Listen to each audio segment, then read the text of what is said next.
Olá, tudo bom? Hoje encerramos a série de vídeos que tratam das 7 ferramentas básicas da qualidade. O último vídeo são os gráficos de controle.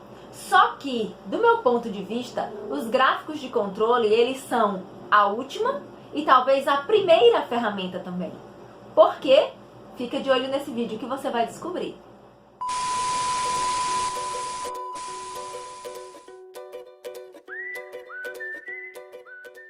Hoje nós vamos falar dos gráficos de controle como sétima ferramenta básica da qualidade. Eu não vou ensinar exatamente como calcular os limites, enfim, tá? Todos os procedimentos e todos os conceitos envolvidos nos gráficos de controle, porque o intuito aqui é somente mostrar a existência dessa ferramenta e o seu uso na gestão da qualidade, tá? Como ferramenta básica. Num outro vídeo, eu gravo e mostro para vocês mais conceitos relacionados a isso. E aqui na descrição, eu vou deixar um link de um professor que ele trabalha com os gráficos de controle no software R, beleza? Vamos lá. Mas afinal, o que é gráficos de controle, né? É uma das técnicas para monitoramento desses processos, que é largamente usada para o propósito de detectar rapidamente a ocorrência de causas atribuíveis às mudanças dos processos. O que acontece? A gente tem basicamente dois tipos de causas. As causas aleatórias, que são aquelas naturais do processo, e as causas especiais, que são aquelas que a gente está querendo sempre evitar e quando elas existem, dá um jeito de excluir elas dali, porque elas estão atrapalhando o nosso processo. E os gráficos de controle, eles conseguem detectar essas causas, a presença dessas causas de forma muito rápida, tá? Então, o que acontece? Essa investigação sendo rápida, a ação corretiva pode ser realizada antes que muitas unidades sejam produzidas não conformes, tá? Então, eu consigo perceber que existe um problema antes que o problema seja grande demais para ser resolvido, ok? Então, eu garanto que o meu processo opere sempre na melhor condição viável possível, ok? Então, esse é um exemplo de um gráfico de controle. Ele é um gráfico de pontos, tá? Cada ponto desse aqui diz respeito a uma amostra. E eu tenho meu limite inferior de controle, o meu limite superior e o meu limite central. O que a gente faz? Quando todos os meus pontos estão dentro desses limites, eu digo que o meu processo está sob controle. Quando algum ponto desse sai do meu limite, eu digo que está fora de controle. Mas não é só o ponto que está fora de controle, é o meu processo que está fora de controle.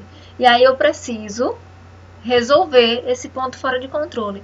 E é exatamente aqui nesse ponto que a gente consegue relacionar todas as ferramentas básicas da qualidade. Estou lá monitorando o meu processo através das minhas cartas de controle e observo que o meu processo está fora de controle porque saiu um ponto de controle. Ok, o meu gráfico de controle me mostra que o meu processo está fora de controle, mas ele não me diz por quê. E é nesse ponto que eu começo a utilizar as outras ferramentas para descobrir o porquê. Tá? Eu posso fazer aí um causa e efeito, eu posso fazer um Pareto depois, enfim, eu vou complementar o gráfico de controle com as outras ferramentas básicas da qualidade de acordo com a tua necessidade. Para quê? Com o intuito de descobrir qual foi a causa especial que causou esse distúrbio no teu processo, tá? Porque lembrando, o gráfico de controle ele só diz que tem uma causa especial, mas ele não te diz qual é a causa especial, tá? Então, o procedimento para fazer o gráfico de controle de uma forma bem resumida é mais ou menos assim. A cada intervalo de tempo H de uma linha de produção, digamos meia hora, tá? Retira-se uma amostra de tamanho N desse processo.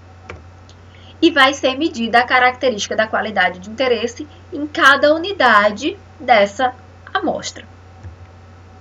E de cada amostra eu calculo a minha média e a minha amplitude. Então, eu calculo uma medida de tendência central e uma medida de variabilidade. Espere, então, por exemplo, numa linha de produção de feijão, um pacote de feijão de 1 kg. Então, eu tenho o meu valor-alvo de 1 kg, tá? E o meu produto é saco de feijão. Eu coleto 15 amostras a cada 30 minutos e a cada amostra a cada 30 minutos, né, eu seleciono 5 pacotes de feijão para compor a minha amostra. Ficou claro para vocês? Vou repetir de novo, para você não precisar voltar ao vídeo. Olha só. A cada 30 minutos, eu vou lá na minha linha de produção e eu seleciono 5 pacotes de feijão. E eu faço isso por 15 vezes. Então, eu tenho 15 grupos de 5 pacotes de feijão, tá? O que eu espero? Que a média desses 5 pacotes dê 1 kg a cada meia hora. Eu espero que a média desses pacotes dê 1 kg. E eu espero que a amplitude seja pequena, tá? De preferência, 0, né? Que eu tenho que calcular. O que é amplitude? A amplitude é o valor máximo menos o valor mínimo. Então, de cada grupo desse, eu vou fazer o quê? Eu vou pegar o máximo, peso de pacote de feijão, menos o mínimo. Se eles forem 1 kg os dois, eu vou ter 0, tá? Eu vou tabular essa coleta de dados da seguinte forma. A cada meia hora, eu coleto lá a primeira amostra, a segunda amostra, até a K amostra, que no caso aqui vai ser 15. E nas colunas, eu coloco a ordem da amostra. Na primeira coluna vai ser a primeira amostra de cada grupo, na segunda coluna, a segunda amostra de cada grupo. E aí, em cada linha, eu vou ter a representação de um grupo com os 5 pacotes de feijão. E aqui, ó, eu coloco X barra, que vai ser a minha média de cada grupo, e R, que vai ser a minha amplitude de cada grupo. Então, suponha o nosso exemplo de feijão, que você tem aí 15 grupos, tá? 15 amostras, contendo 5 pacotes de feijão em cada uma.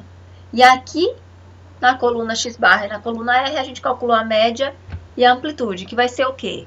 1,6 mais 8,9 mais 1,01 mais 1,06 mais 0,96 dividido por 5, que é igual a 1.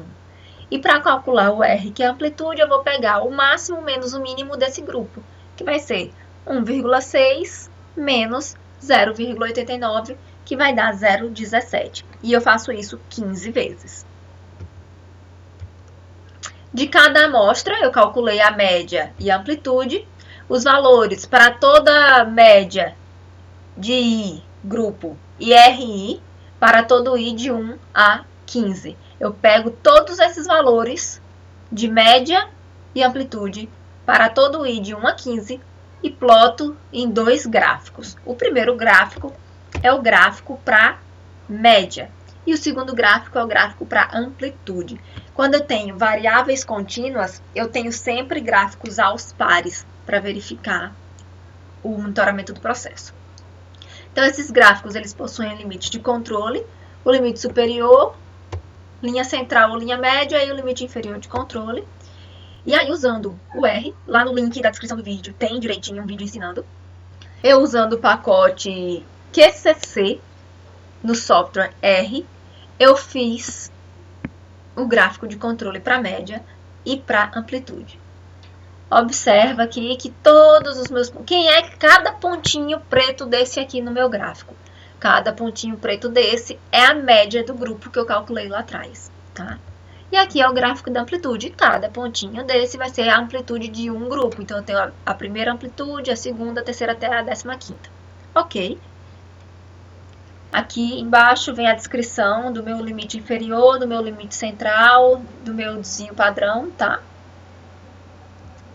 E qual é a análise desses gráficos? É que as médias, as medidas, né, flutuam aleatoriamente em torno da linha média e entre os limites de controle. Por conta disso, o processo está em estado de controle. E existem somente causas aleatórias ou naturais agindo nesse processo, não existem causas especiais. Se um ponto saísse dos limites, ou no gráfico de X barra, ou no gráfico de R, já seria suficiente para dizer que o processo está fora de controle. E aí a gente precisaria fazer intervenções para descobrir por quê, para descobrir qual a causa especial que estaria causando isso, tá? As mesmas referências das demais ferramentas básicas da qualidade. E o progresso não consegue descrever o que está fazendo como um progresso se você não sabe o que está fazendo.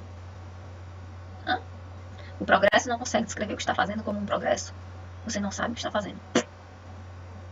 Cri, cri, cri. Por que eu botei essa frase esquisita?